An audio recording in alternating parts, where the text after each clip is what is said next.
I was very excited that day because मेरी मथुरा की ticket confirm हो गई थी और मैं भी रेडी था। मन में ढेर सारे थॉट्स लिए कि मेरी यहाँ 3 दिन की ट्रिप कैसी रहेगी, क्योंकि मैं पहली बार किसी दूसरे स्टेट में जा रहा था और मुझे मथुरा वृंदावन के बारे में कुछ भी जानकारी नहीं थी। फिर मैंने ये भी सुन रखा था कि ईश्वर जिसे बुलाते हैं उन्हीं को उनकी नगरी में जाने का सौभाग्य प्राप्त होता है, इसलिए ये सोचकर मैंने सब कुछ उन्हीं पर छोड़ दिया। अब इस सुहाने और रोमांचक सफ़र की शुरुआत शुरू होती है।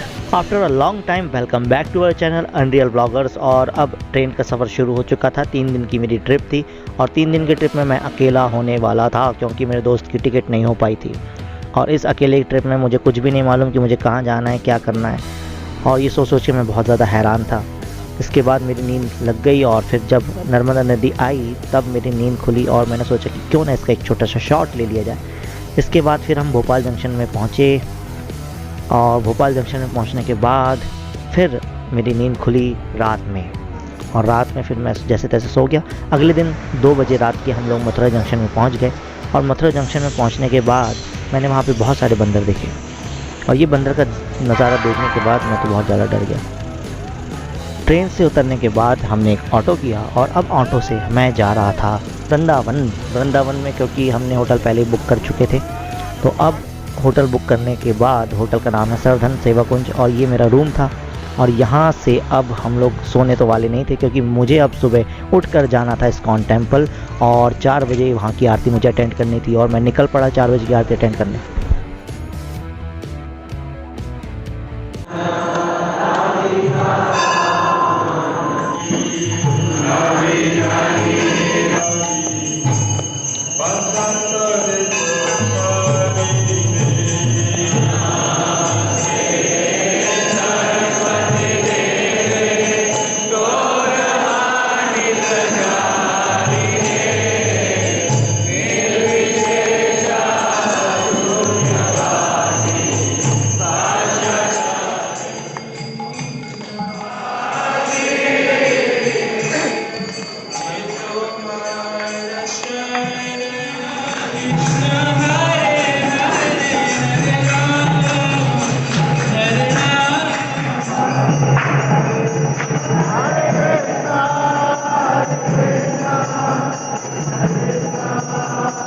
आरती के बाद हम लोग पहुंचे थे नामहट्ट के अंदर, जहां पर हमें माला दी गई। माला मैंने भी ले ली और इसके बाद फिर मैंने थोड़ा बहुत यहाँ वहाँ घूमा और दर्शन करने की पूरी कोशिश किए।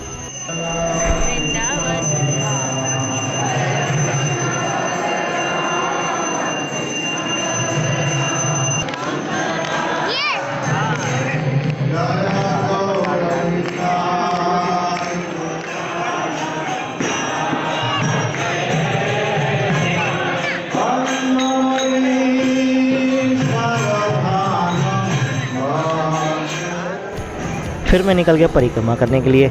मैंने पूरे मंदिर की 3 परिक्रमा लगाई और इसके बाद मैंने आसपास का थोड़ा बहुत वीडियो लिया।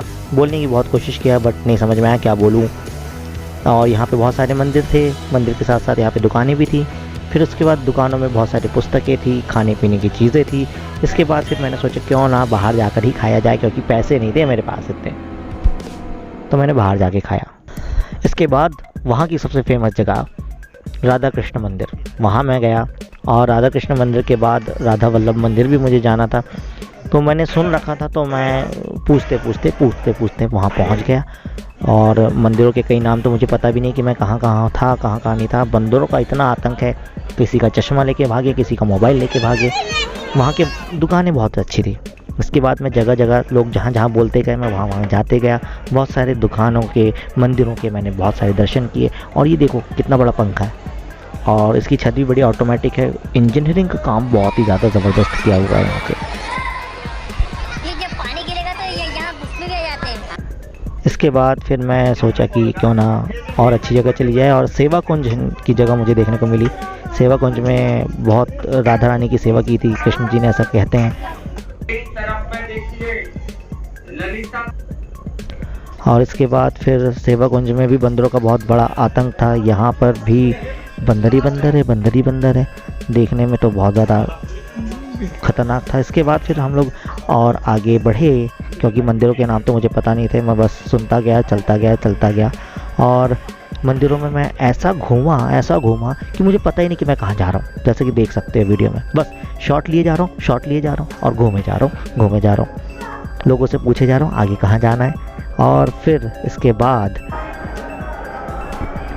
मैं बहुत थक चुका हूँ और मुझे पता नहीं मुझे कहाँ जाना है, क्योंकि बहुत सारी जगह यहाँ पर घूमने की और मंदिर तो इतने हैं कि, तो मंदिर के बारे में बात कर रहा था कि मंदिर यहाँ पे बहुत सारे हैं और मैं घूमते घूमते समझ नहीं पा रहा हूँ कि मैं कौन कौन से मंदिर में आ गया हूँ। फिर मैंने मंदिर के बोर्ड का नाम पढ़ा कि ये राधा दामोदर देव जी महाराज का मंदिर है। इसके बाद हमने सोचा कि घर वापस जाया जाए, क्योंकि जहाँ पे मैंने रूम लिया है वहाँ पर थोड़ा आराम करेंगे। रास्ते के थोड़े बहुत शॉट्स मैंने लिए, सोचा कि गन्ने का रस पी लिया जाए क्योंकि बहुत ज़्यादा थक चुका था मैं। तो यहाँ पर हमने गन्ने का रस पिया और यहाँ पर भी मैंने देखा कि मौसम बहुत ज़्यादा सुहाना हो चुका था, क्योंकि धूप बिल्कुल भी नहीं थी। शाम को फिर मैंने सोचा क्यों ना थोड़ा सा चाय भी पी लिया जाए, और इसके बाद फिर हम निकल चुके थे अपने आगे की यात्रा के लिए। आगे की यात्रा का वृतांत कुछ इस तरीके का है कि मैं प्रेम मंदिर पहुंच गया था, और प्रेम मंदिर में जो दृश्य मैंने देखा वो काफ़ी ज़्यादा मनोरम था, क्योंकि बहुत ही बड़े पैमाने पर ये मंदिर फैला हुआ था। और इस मंदिर के आसपास का जो नज़ारा था वो काफ़ी अच्छा और देखने लायक था, क्योंकि प्रेम मंदिर के आसपास इतनी सारी झांकियाँ हैं, जैसा कि मैं आपको यहाँ पर दिखा रहा हूँ। प्रेम मंदिर की सुंदरता की जितनी तारीफ़ की जाए उतनी कम है, क्योंकि प्रेम मंदिर है ही इतना सुंदर। इतने सारे यहाँ पर श्रद्धालु दर्शन के लिए आते हैं, इतनी सारी झांकियाँ यहाँ पर बनी हुई हैं, और मैं तारीफ़ करूँगा इस झांकी को बनाने वाले का, जिसने इतनी मेहनत से इतनी अच्छी कारीगरी की है। और आप यहाँ पर देख सकते हैं कि कृष्ण लीला के कई सारे झांकियाँ यहाँ पर मौजूद हैं, जो कि आपको बताते हैं कि श्री कृष्ण का जीवन किस तरीके से उन्होंने व्यतीत किया होगा। और यहाँ पर कृपालु राधा रानी के नाम से बहुत बड़ा लेटर बना हुआ है। ये देखिए, आप गोवर्धन देख सकते हैं, जिस तरीके से श्री कृष्ण ने गोवर्धन पर्वत को उठाया है। और इससे याद आया कि अगला जो मेरा ट्रिप है अगले सेकंड दिन का, वो गोवर्धन पर्वत की यात्रा का ही है, तो हम लोग परिक्रमा करेंगे उसकी। कल मेरी 2 परिक्रमा है, ऐसा मैंने सोचा है, डिसाइड किया है कि कल 2 परिक्रमा हम लोग करेंगे। हम लोग अब जा रहे हैं प्रेम मंदिर के अंदर, और अब आप देख रहे हैं प्रेम मंदिर के अंदर का दृश्य। कैमरा ले जाना बिल्कुल अलाउ नहीं था, छोटा छोटा सा मैं यहाँ पर शूट कर रहा हूँ, और छुप छुप कर शूट करना पड़ता है। ये सब चीज़ें बहुत ज़्यादा डिस्टर्बिंग चीज़ है ये, कि अंदर ले जाने के लिए कैमरा अलाउ नहीं होता है। और इसके बाद शाम हो चुकी थी, और शाम के समय और ज़्यादा नज़ारा आपको देखने को मिला, क्योंकि शाम के समय भीड़ इतनी ज़्यादा बढ़ गई थी कि मैं कुछ कह नहीं सकता। प्रेम मंदिर से बाहर निकलने के बाद हमने सोचा क्यों ना आप शॉपिंग कर ली जाए, क्योंकि शॉपिंग करना बहुत ज़्यादा ज़रूरी था। कल मैंने सोचा था कि बहुत ही प्यारा सा एक ड्रेस पहनकर ही मैं बाहर जाऊंगा घूमने, और मैंने येलो कलर का एक कुर्ता ख़रीदा, जैसे कि आप वीडियो में देख रहे हैं। यहाँ से शॉपिंग करने के बाद अब मैंने सोचा क्यों ना वापस से अपने आश्रम की ओर लौटा जाए, जहाँ पर मैं रुका हुआ हूँ। और यहाँ पर मैंने गुरुद्वारे में पहले भोजन किया, उसके बाद आश्रम में लौटा, क्योंकि अगला दिन अब मेरा शुरू होने वाला था। अगले दिन मैं तैयार हो चुका था अपनी उसी ड्रेस को पहन के, और सबसे पहले हम लोग जाने वाले थे नंदगांव। नंदगांव में आपने देखा कि किस तरीके से हमें सीढ़ी चढ़नी होती है। यहाँ पर एक घर है, कहते हैं श्री कृष्ण का ये घर है, जहाँ पर श्री कृष्ण रहा करते थे, अपनी लीला किया करते थे। ये वहाँ का मंदिर है, और मंदिर का अंदर का दृश्य है। फिर मैंने मंदिर के ऊपर चढ़ा जहाँ पर सीढ़ी थी, और सीढ़ी से मैं आपको पूरा नज़ारा दिखाने की कोशिश कर रहा हूँ कि किस तरीके से यहाँ पूरा नंदगांव बसा हुआ है। नंदगांव के आसपास बहुत सारे घर हैं, बहुत सारे अच्छे अच्छे इलाके हैं, बहुत अच्छे अच्छे दृश्य हैं, जो कि आप यहाँ से देख सकते हैं। नंदगांव बहुत ही बड़े इलाके में फैला हुआ है। और इसके बाद फिर मैंने सोचा क्यों ना नंदगांव के आसपास का इलाका मैं आपको दिखा दूं। और यहाँ पर आप देख सकते हैं कि यमुना नदी का दर्शन आपको मैं करा रहा हूँ। इसके बाद भूख लग गई थी, तो क्यों ना मैंने सोचा कुछ खा लिया जाए, और छोले भटूरे यहाँ के 1 नंबर। पेट पूजा के पश्चात अब हम लोग परिक्रमा के लिए जाने वाले थे, और परिक्रमा के जाने के लिए यहाँ पर 2 कुंड मैंने देखे। 2 कुंड के नाम मुझे मालूम नहीं कि कौन कौन से कुंड थे, लेकिन कहते हैं कि इन कुंडों का दर्शन करने के बाद ही अगर आप परिक्रमा स्टार्ट करें तो परिक्रमा पूर्ण मानी जाती है। सो दिस इज़ द परिक्रमा टाइम, और परिक्रमा के लिए मैं यहाँ से निकल चुका था पैदल। और पैदल हमें परिक्रमा करनी थी। आसपास के थोड़े बहुत शॉट लिए मैंने, क्योंकि शॉट लेना भी ज़रूरी है, नहीं तो वीडियो में क्या डालेंगे। और इसके बाद यहाँ की बहुत प्यारी सी मिट्टी, एकदम बहुत बारीक सी मिट्टी है यहाँ पर। और आप सामने का जो दृश्य देख रहे हैं वहाँ पे मुझे पहुँचना है। वो जो मंदिर है आप देख रहे हैं, उतनी दूर मुझे पहुँचना है, पैदल यात्रा करनी है। तो पैदल यात्रा करने के लिए अब मैं निकल चुका था और यहाँ पर बीच में एक कुंड आता है। फिर इसके बाद हम पैदल यात्रा कर रहे हैं और मंदिर के अंदर अब मैं पहुँचने वाला हूँ। यहाँ पे मंदिर के लगभग प्रांगण में मैं पहुँच चुका हूँ। मंदिर के अंदर मैं आ गया हूँ और मंदिर के अंदर भी अलाउ नहीं था कैमरा ले जाना, बस जैसे तैसे मैंने शूट किया, बाहर निकला। इसके बाद हम अगले मंदिर की ओर जाने वाले थे। ये अगला मंदिर है ललिता जी का। तो अंदर जाने के बाद अब यहाँ से हम वापस निकल गए और अब हम यहाँ पर गोवर्धन परिक्रमा स्टार्ट करने वाले हैं। गोवर्धन परिक्रमा के पहले मैंने थोड़ा सा गन्ने का रस पिया और इसके बाद फिर गोवर्धन की परिक्रमा यहाँ से स्टार्ट कर दी। तो गाइस, गोवर्धन की परिक्रमा करने के लिए सबसे पहले हमने सोचा कि क्यों ना ऑटो से कर ले, क्योंकि ऑटो भी चलती थी। फिर हमने सोचा कि यार आए हैं तो पैदल ही जाएंगे, तो हम पैदल यहाँ पर यात्रा कर रहे थे। और फिर हमने गोवर्धन का मंदिर भी देखा और कहते हैं यहाँ का जो गुंबद है उसके अगर आपको दर्शन हो जाते हैं तो आपकी परिक्रमा पूर्ण मानी जाती है। लेकिन तब भी हमने परिक्रमा पूरी करने की पूरी कोशिश की। पैदल हम चल रहे थे और मैं यहाँ पर गोवर्धन का शूट कर रहा था। गोवर्धन पर्वत को पूरा मैं कवर करने वाला था कि अचानक से एक ट्रेजेडी हो गई। और वो ट्रेजेडी ये थी कि बहुत ज़ोरों से बारिश शुरू हो गई थी।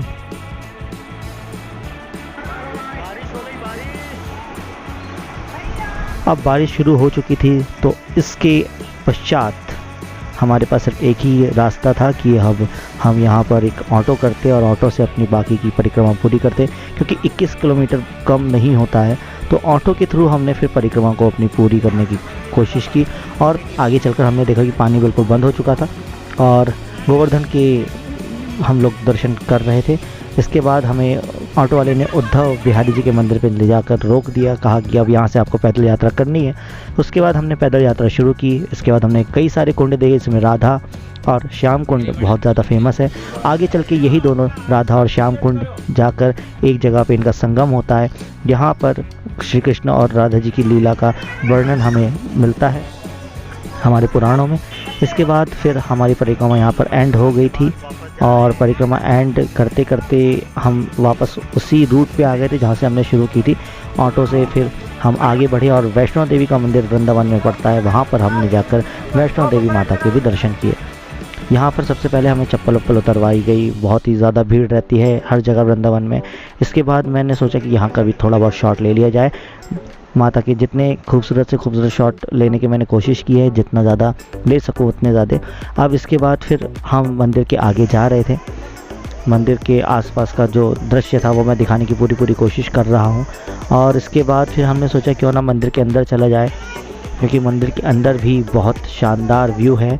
और मंदिर के अंदर जाने के बाद हमें पता चला कि मंदिर जो है काफ़ी रंगीन है, हर कलर से ओत प्रोत कह सकते हैं आप इस चीज़ को। और अलग अलग भगवानों की यहाँ पर डिज़ाइंस बनी हुई हैं, नक्काशियाँ की गई हैं मंदिर की दीवारों पे। इसके बाद हमने देवी माता के दर्शन करने चाहे मंदिर के अंदर, तो वहाँ पर द्वार इसके बंद थे। तो उन्होंने कहा 2 मिनट का समय। 2 मिनट बाद हमें वैष्णो माता के दर्शन हुए। वैष्णो माता के दर्शन होने के बाद हमने आसपास के दर्शन करने का भी सोचा, क्योंकि मंदिर के बाहर भी बहुत सारी झांकियाँ थी जिसको आपको दिखाना बाकी था। मंदिर के बाहर एक गुफा का निर्माण किया गया है, ह्यूमन मेड गुफा है। और इस गुफा के अंदर बहुत प्यारी प्यारी देवी की मूर्तियां हैं। पूरी 9 देवियों की मूर्तियां यहाँ पर आपको देखने को मिलेंगी। जैसे ही हम गुफा के अंदर जाते हैं तो सबसे पहले श्री गणेश जी के दर्शन होते हैं, है ना, वो रिद्धि सिद्धि के साथ हैं। और इसके बाद फिर आप आगे बढ़ेंगे तो आपको पूरी 9 देवियों के दर्शन होंगे। लेकिन कैच ये है कि 4 देवियाँ यहाँ पर हैं और 4 देवी जब हम रिटर्न होंगे तब आपको उनके दर्शन वहाँ पर होते हैं। तो जैसे जैसे हम आगे बढ़ रहे थे तो मैंने गौर किया कि पूरी जो ज़मीन है गुफा की वो पानी से भरी हुई है। ऊपर से पानी कहीं से बहता हुआ आ रहा है, पूरी सीढ़ियों में पानी बह रहा है। और ख़ास बात तो ये है कि सीढ़ियों में बिल्कुल भी काई जमा नहीं हुई है। जैसे तैसे मैं ऊपर चढ़ा और ऊपर चढ़ कर मैंने आसपास का पूरा व्यू लिया, दुर्गा जी के फ़ोटोज़ भी लिए। और इसके बाद ये है दुर्गा जी और यहाँ पर आप देख रहे हो पीछे पूरा वृंदावन आपको दिखाई दे रहा है। और ये वृंदावन के पीछे का जो मंदिर है वैष्णो देवी का। ये अभी निर्माण कार्य इसका चालू है। इसके बाद मैंने सोचा क्यों ना अब नीचे चला जाए, क्योंकि अब समय काफ़ी हो गया था। और नीचे जाते जाते हमने सोचा क्यों ना आपको बाकी के दुर्गा जी के भी दर्शन हम करवाएंगे, क्योंकि बाकी के जो मैंने बताया ना 4 दुर्गा जी वहाँ थी, बाकी के 5 यहाँ हैं, तो टोटल मिला के आपके 9 दुर्गा के दर्शन यहाँ पर होते हैं आपको। तो सभी देवी के बारे में यहाँ पर लिखा हुआ था, लेकिन मुझे बहुत जल्दी थी क्योंकि मुझे घर लौटना था वापस, इसलिए मैंने जल्दी जल्दी यहाँ पर शूट किया, क्योंकि मैं चाहता हूँ कि आप लोग खुद यहाँ पर आकर इस जगह के दर्शन करें। फिर छोटे मोटे शॉट्स जो मैंने वहाँ के लिए थे, मैंने यहाँ पर उसको पेस्ट कर दिया अपनी वीडियो में। और इसके बाद फिर हम यहाँ से बाहर निकल रहे थे, तो बाहर जब हम जा रहे थे तो यहाँ पर हमें प्रसाद दिया गया गार्ड के थ्रू। और यहाँ पर भी दीवार में काफ़ी अच्छी सुंदर सुंदर मूर्तियाँ बनाई गई हैं जो काफ़ी अच्छी लगी। इसके बाद भूख ज़्यादा लग गई थी, तो फिर हम गौरी गोपाल आश्रम गए। श्री अनिरुद्धाचार्य जी का यहाँ पर एक आश्रम है, जो कि आपने कई बार टीवी में देखा भी होगा। यहाँ पर हमने लाइन लगकर भोजन किया। भोजन काफ़ी स्वादिष्ट था। तीसरा दिन आज शुरू हो चुका था। ये ऐसे ही बादल बने हुए हैं और हम लोग आज मथुरा जा रहे हैं, तो मथुरा जाने के बाद का दर्शन। तीसरे दिन हमने सोचा कि मथुरा से सीधे अब हम वापस लौटेंगे, तो हमने नाश्ता किया, पराठे खाए आलू के। और इसके बाद मथुरा पहुंचकर हमने वहां पर प्रभु के जन्म स्थान का दर्शन किया, क्योंकि ज़्यादा समय नहीं था, 1 बजे हमारी ट्रेन थी, तो बाहर मोबाइल ले जाना अलाउ नहीं था अंदर, तो हमने बाहर से ज़रा सा शूट किया और मैं स्टेशन पे पहुंच गया था। कितने सारे लोग हैं स्टेशन पे। और स्टेशन में पहुंचने के बाद मैंने अपना सामान रखा और हमारी जर्नी यहाँ पर हो गई 3 दिन की ख़त्म। और इसी के साथ मैं अपनी वाणी को यहीं विराम देता हूँ। मैं चाहता हूँ कि आप लोग खुद यहाँ आएँ।